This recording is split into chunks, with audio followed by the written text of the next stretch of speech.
Assalamualaikum warahmatullahi wabarakatuh. Baik teman-teman semua, khusus pada para guru dan stakeholder yang bergerak di bidang pendidikan. Ya. Oke ya, sekarang anak-anak kita sekarang, ya, saya lihat saya udah 26 tahun jadi guru sejak tahun 1999. Sekarang 2025, berarti 26 tahun saya jadi guru. Dari situ pengalaman dah saya ambil dari sekarang, dari dulu-dulu. Sekarang trennya hasil ujian anak itu, hasil sekolah anak itu, hasil belajar anak itu semakin menurun dari tahun ke tahun. Dari baik itu ujiannya, baik itu minat anak belajar, baik itu kegiatan semua. Yang nama pelajaran itu menurun semua. Ya. Saya kira faktor utamanya banyak ya. Tapi ada dua faktor utama yang paling dominan dalam hal ini. Yang pertama, faktor di mana tidak ada lagi ujian nasional. Ya. Yang kedua, faktor maraknya sekarang itu teknologi yang membuat anak-anak asik bermain teknologi. Utamanya bermain game, HP, dan lain sebagainya. Jadi itu ya, ada dua faktor utama yang saling mendukung. Ya. Yang pertama itu kurikulum, di mana kurikulum kita membuat anak-anak itu lemah dalam belajar. Anak-anak tidak lagi diwajibkan mengikuti ujian nasional untuk menentukan kelulusan. Oke, kalau menurut saya itu kurikulum tahun 80-an yang waktu saya masih sedih dulu ya. 80 sampai 80 tahun 90-an lah. Itu di mana waktu itu anak-anak SD, SMP, SMA itu ujian ya. Namanya Eptanas ya. Evaluasi belajar tahap nasional yang nanti murid itu mendapatkan dua lembar kertas. Yang pertama itu adalah ijazah, yang kedua itu namanya NEM ya. Nilai evaluasi murni. Nah, ini saya ngomong nih enggak pakai teks, enggak pakai buku ya. Apa yang saya ingatkan aja ya. Waktu itu apa yang saya pengalaman aja ya. Waktu itu kami dapat NEM. Pertama dapat ijazah, kedua dapat NEM. Ijazah itu menunjukkan kalau dia itu tamat, NEM itu menunjukkan kalau nilai asli dia selama ujian. Ya. Semua anak lulus. Tapi dia ditempatkan di mana? Ya, dia lulus. Nah, jadi ada semua sekolah itu membuat patokan nilai untuk menerima siswa baru. Jadi SMP unggul menetapkan nilai 80 misalnya. Kemudian ada SMP yang kurang unggul menetapkan nilainya 70 misalnya. Ada SMP swasta yang menetapkan nilainya 50 misalnya. Nah, disitulah untuk penempatan. Jadi semua anak itu memang lulus, tapi dia ditempatkan di mana ya. Jadi ada anak itu dia berpacu. Dia ingin masuk SMP yang unggul, maka dia berpacu untuk mendapatkan nilai yang bagus. Tapi ada anak-anak nanti saya asal sekolah aja. Ya dia malah malas. Tapi sekarang kan tidak. Sekarang itu semua anak malas semua. Malas semua. Karena anak bisa masuk sekolah mana aja walaupun nilainya rendah ya. Dan nilai itu pun guru yang buat. Tidak rahasia, udah jadi rahasia umum itu. Nilai anak itu ada 80, 70, 90 itu bukan asli nilai ujian anak, tapi itu adalah nilai tambahan dari guru. Oke ya. Jadi menurut saya itu yang paling bagus ya. Kita kembali pada zaman dulu di mana anak ada ujian nasional, nanti dapat dua belangko, dapat dua kertas. Satunya ijazah tanda dia tamat, keduanya belangko nilai NEM, nilai evaluasi murni hasil kerja dia itu. Itulah nanti yang digunakan untuk dia melanjutkan sekolah. Jadi sekolah A menetapkan nilainya tinggi, B sedang, yang itu rendah sekali. Nah, disitulah dia bersaing. Kalau dia mau masuk sekolah yang favorit, yang bagus, nah, dia harus bersaing, belajar sekuat mungkin untuk mendapatkan nilai yang bagus sehingga dia bisa masuk di situ. Yang nilai 80 ya, nanti dia masuk tanpa tes di situ.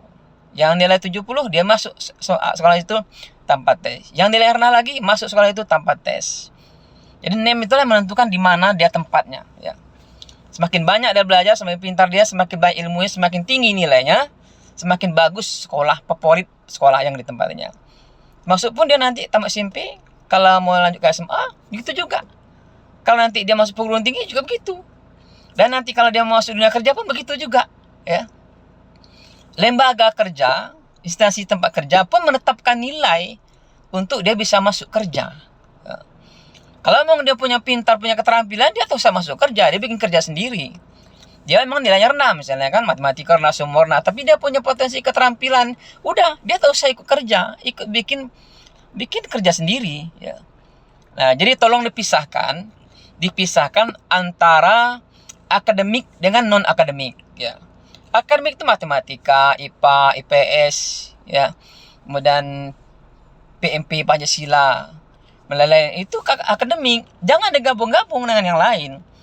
Jangan digabung dengan anak tuh rajin, jangan digabung anak tuh keterampil, jangan digabung anak itu jujur, jangan digabung yang lain-lain. Udah nanti itu nilainya lain.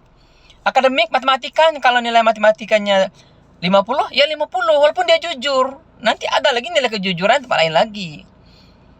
Kalau IPA-nya anak itu nilainya 90, ya 90 kasih, walaupun dia tidak jujur, walaupun dia itu sering kasar ngomongnya misalnya. Emang akademiknya tinggi. Udah, tinggikan akademiknya. Nanti yang lain-lain itu ada lagi penilaian jujurnya berapa, penilaian rajinnya berapa, penilaian taatnya berapa, ya sopannya berapa. Jangan dicampur aduk. Sekarang kan campur aduk kan. Jadi anak-anak itu yang matematika nilai 30, tapi kena dia rajin, baik, sopan, nilainya jadi 90, kan tidak bagus, tidak cocok, tidak masuk. Mencampur adukkan akademik dengan yang non akademik. Non akademik itu seperti rajin, ya, kemudian sopan, kemudian percaya, beriman, itu non akademik, bukan akademik. Pisahkan akademik dengan non akademik. Jadi nanti ada ujian akademik aja. Nanti untuk melanjutkan sekolah itu akademik aja, ya. Nanti sekolah itu urusan akademik, ya. Urusan non akademik itu lain lagi, ya. Lain lagi, dipisah. Walaupun nanti kalau perlu kasih belangko yang lain, ya, akademiknya, non akademiknya, kerajinannya, kepercayaannya, keyakinannya, ketaatannya, kesopanannya, bikin lain lagi. Memang tidak ada kaitannya antara nilai belajar dengan sukses orang itu, memang tidak ada kaitannya. Tidak semua orang bisa sukses dan tidak semua orang sukses pintar, ya. Nah, maka itu, ya. Namun kita berjalan di jalan akademik. Sekolah itu akademik. Maka sekolah mengatur tentang nilai akademik, bukan nilai non akademik. Ya, jadi sekolah itu, oh nanti anak itu nilainya ada yang 30, 20, 50, 70. Ternyata nanti dia sukses, menjadi orang besar, menjadi orang pintar, menjadi orang hebat, teknologi masalah. Memang itu kan keterampilannya. Tapi secara akademik nilainya segitu. Tidak bisa kita tambah gara-gara dia pintar bengkel, nilai matematikanya naik. Tidak bisa. Gara-gara dia rajin nyapu, rajin bersih-bersih, nilai IPA-nya naik. Ada bisa seperti itu. Kalau nilai IPA-nya 30, dia rajin sholat, pintar, rajin sedekah, sopan santun, dia nilainya segitu. Ya, jangan dikait-kaitkan antara akademik dan non akademik. Ya, pisahkan itu. Nanti non akademik lain lagi. Ya. Jadi tuh, menurut saya dua penyebab kenapa sekarang mutu pendidikan kita tuh mundur terus. Ya, kalau mau tahu, cobalah jadi guru. Ya. Para pejabat-pejabat itu kalau mau tahu nilai anak itu jadi guru. Nilai sekarang yang ada itu bukan nilai anak, itu nilai ditambah guru. Nilai yang ditambah oleh guru. Tanya semua pada guru itu. Nilai anak itu rata-rata 30, 40, 50. Tapi oleh guru ditambah jadi 90, 80, 87, 95. Ya. Nah, itu tadi ditambah. Ya. Karena negara mematok nilai itu tinggi. Maka guru pun harus bikin tinggi. Ya. Kalau mau jujur, nilai anak itu jatuh semua, rendah-rendah semua. Itu. Pertama tadi itu, anak tak semangat belajar karena tak ada yang memotivasi dia belajar. Tak ada motivasi, tak ada dorongan, juga tak ada sanksi. Sanksi sosialnya tidak ada. Kalau nilai rendah pun tak ada, dia bisa masuk sekolah manapun. Dia masuk dunia kerja manapun, bisa. Kalau dulu ada anak yang nilainya rendah, sekolahnya di sini. Anak nilainya sedang, sekolahnya di sini. Yang tinggi bisa sekolah di sini. Gitu zaman dulu, ya. Zaman saya dulu tuh, ya. Saya alhamdulillah nilai saya alhamdulillah tinggi, ya bisa sekolah di mana aja. Mau masuk SMP favorit pun bisa. Ya, mau kemana pun saya bisa. Dulu tuh pakai nilai NEM namanya, nilai NEM, ya. nilai evaluasi murni. Itu yang dipatok untuk masuk sekolah lanjutan ke atasnya.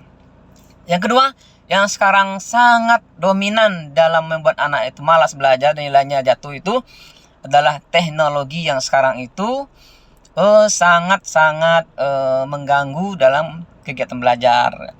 Anak-anak jadi malas belajar karena main-main, ya, main gawai, main HP, main game, nonton video dan lain sebagainya. Sekira kita ini, Indonesia ini, kita ini belum masuk negara modern, tapi kita ini dalam transisi. Anak-anak transisi dari zaman modern menuju modern. Dari zaman jadul ke modern. Sampai tahun 90 itu masih jadul. Sekarang 2020-an itu Kita belum modern, masih transisi. Jadi anak-anak itu transisi, ya. Transisi perubahan dari zaman dahulu ke zaman modern sekarang. Di mana anak-anak itu kita belum siap semua. Orang tua belum siap menghadapi itu semua. Negara pun belum siap, anak-anak pun belum siap. Kenapa orang tua belum siap? Ya belum siap orang tua menghadapi.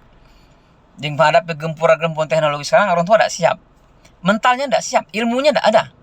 Sehingga anak-anak dibebaskan untuk main HP, main apa itu. Karena tak ada saringannya. Negara pun juga belum siap menghadapi itu. Negara belum memberikan semacam dedikasi kepada orang tua, kepada warga negaranya, bagaimana menghadapi gempuran daripada teknologi sekarang itu. Tak ada, ya. Sekarang itu kami hidup ini, ya, sesuai dengan apa yang kami rasakan, apa yang kami pikirkan, sama ilmu yang kami dapat. Ya, belum ada edukasi resmi dari negara untuk membendung gempuran-gempuran daripada teknologi sekarang itu. Ya. Anak-anak betul-betul tidak siap. Anak-anak aslinya main pokoknya. Bahkan orang tua itu supaya anaknya diam, jadi kasihnya HP, dikasih mainan. Jadi anaknya diam, aman, tenang, orang tuanya bisa kerja aman, tenang, damai. Berarti itu merusak. Ya. Anak-anak kecil sudah kasih main HP, supaya anaknya tenang, diam, main. Jadi orang tuanya bisa bekerja, bisa aktivitas, tambah diganggu orang tuanya. Ya. Yang itu sebetulnya merusak. Ya. Jadi ya, siapa yang mendengar apa yang saya sampaikan ini, mudah-mudahan tidak salah persepsi. Jadi dua hal yang saling mendukung dalam penurunan hasil belajar, penurunan kualitas belajar anak-anak sekarang itu. Yang pertama, kurikulum kita. Mesti kita balik. Oke lah, tidak masalah sekarang. Jadi, tapi harus ada ujian nasional yang menunjukkan nilai anak itu untuk menempatkan dia untuk melanjutkan sekolah nanti. Nilainya tinggi, sekolah favorit, nilainya sedang, sekolahnya sedang juga, nilai rendah pun dia sekolah tempat rendah pun tidak bisa menerima di sekolah tinggi. Kemudian teknologi, ya. Harusnya negara masuk nih. Ya, cara menghadapi teknologi ini mesti masuk dalam kurikulum SD. Bagaimana guru itu memberikan edukasi kepada anak-anak itu supaya betul-betul teknologi yang masuk ke Indonesia itu bisa membuat dia menjadi bagus, berkembang, berjuang, ya, kemudian berprestasi dengan hal yang ada itu. Bukan membuat mereka jatuh, runtuh, tersungkur, terpuruk, ya. Jadi bagaimana teknologi ini bisa menjadi hal-hal yang baik, membuat anak terpintar, bersaing, bagus, punya potensi masa ke depannya, maju ke depannya, dan membawa negara Indonesia ini berkembang ke depannya. Dan sekarang kita digempur oleh dunia luar dengan teknologi, digempur sekarang itu. Kita ada perang dengan teknologi. Salah-salah nanti kita bisa terpuruk, ya. Generasi kita depan ini menjadi generasi yang hancur, yang terpuruk, generasi yang terbelakang nanti, gara-gara kita tak siap, tidak mempersiapkan diri, tidak ada edukasi menghadapi gempuran teknologi ini. Oke ya, mudah-mudahan saya sampaikan itu bermanfaat kita semua, ya, bisa kita pahami, dan kita punya visi sama dalam membangun bangsa ini, terutama pendidikan Indonesia. Demikian, salam guru semua. Ya, mudah-mudahan sehat, semangat, senantiasa dalam lindungan, bimbingan, dan ridha Allah Subhanahu wa Ta'ala. Amin. Ya Rabbal Alamin. Assalamualaikum warahmatullahi wabarakatuh.